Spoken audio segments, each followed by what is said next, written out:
সাল্লাম যখন দুনিয়াতে পদার্পণ করেছিলেন, সেই সময়টা ছিল আইয়ামে জাহিলিয়াতের যুগ, বর্বরতার যুগ। এমন একটা যুগ ছিল যে সামান্য থেকে সামান্য বিষয়কে নিয়ে তারা কি করত?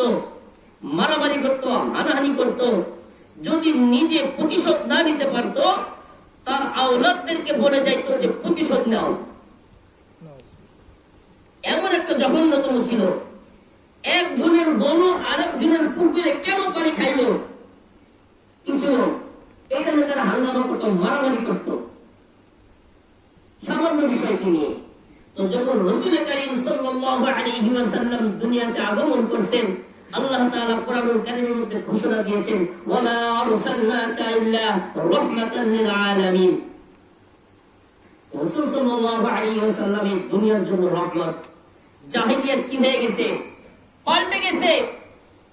যে লোকগুলা পৃথিবীর সবথেকে খারাপ লোক ছিল, যাদেরকে জাহিলিয়াতের তহমত দেওয়া হয়েছে, তার রাসূলের সুন্নাতকে আঁকড়ে ধরছে। তো আজকে তাদের নামের শেষে রাদিয়াল্লাহু তাআলা আনহু ওয়া রাদু আন লাগানো হয়েছে। মানে আল্লাহ পাক রব্বুল আলামিন তাদের খুশি, তাদের এই মানে চলাফেরাতে খুশি হয়ে গেছে। সুবহানাল্লাহ।